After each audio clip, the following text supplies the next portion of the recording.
जय भोलेनाथ दोस्तों। मेरे चैनल पे आप सभी का एक बार फिर से हार्दिक स्वागत है, अभिनंदन है।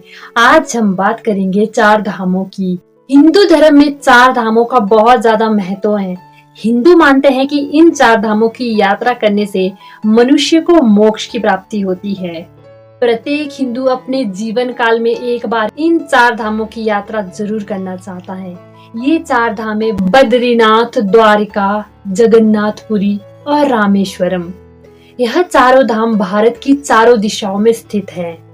बद्रीनाथ उत्तर दिशा में है, द्वारिका पश्चिम दिशा में है, जगन्नाथपुरी पूर्व दिशा में है और रामेश्वरम दक्षिण दिशा में है। वैसे तो यह चारों तीर्थ प्राचीन काल से ही हिंदुओं की आस्था के केंद्र रहे हैं, पर इन चारों धामों की महिमा का प्रचार करने का श्रेय आदि गुरु शंकराचार्य जी को जाता है। उन्होंने ही चार धामों और 12 ज्योतिर्लिंगों को सूचीबद्ध किया और इसकी महत्वता को और बढ़ा दिया, क्योंकि आदि गुरु शंकराचार्य को ही हिंदू धर्म में नए प्राण फूंकने वाले के रूप में जाना जाता है। जब हिंदू धर्म अंधविश्वासों की गहरी खाई में डूब रहा था, तो आदि गुरु शंकराचार्य जी ने ही हिंदू धर्म को बचाया था। अब यह जानते हैं कि इन चारों धामों को क्यों बनाया गया। चारों धाम अलग अलग भारत की चारों दिशाओं में हैं। बद्रीनाथ उत्तराखंड में है, द्वारिका गुजरात में है, जगन्नाथपुरी ओडिशा में है और रामेश्वर तमिलनाडु में है। इस तरह यह चारों धाम भारत की पूरब, पश्चिम, उत्तर और दक्षिण चारों दिशाओं में है। जब लोग यहाँ की यात्रा करने जाते हैं, तो लोगों का अपनी संस्कृति के साथ दूसरी संस्कृति से मिलाप होता है, जिससे कि आपस में मेल जोल बढ़ता है।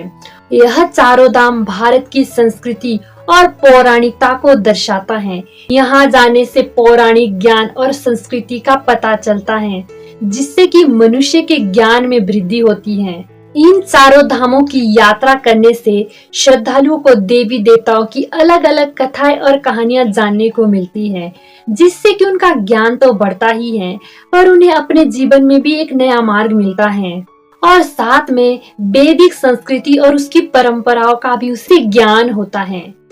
चारों दिशाओं के चारों मंदिरों में जाने से वहाँ के पंडित और वहाँ के लोगों से भी मेल मिलाप होता है, जिससे लोगों का आपसी प्रेम बढ़ता है।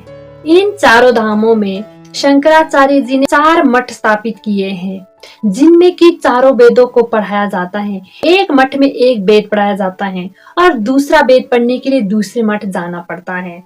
शंकराचार्य जी ने बद्रीनाथ में ज्योतिर्मठ स्थापित किया है। यहाँ पर अथर्ववेद पढ़ाया जाता है। द्वारिका में कालिका या शारदा मठ है, जहाँ पर साम वेद की शिक्षा दी जाती है। जगन्नाथपुरी में गोवर्धन मठ है, जहाँ पर ऋग्वेद की शिक्षा दी जाती है और रामेश्वर में वेदांत ज्ञान मठ है, जहाँ पर यजुर्वेद की शिक्षाएं दी जाती है। मठ का अर्थ होता है जहाँ पर गुरु शिष्य परंपरा के अधीन ज्ञान को अर्जित किया जाता है। मतलब यह पुराने भारतीय संस्कृति और शिक्षा प्रणाली के लिए बनाया गया है, ताकि लोग अपने वेदों को जान सके।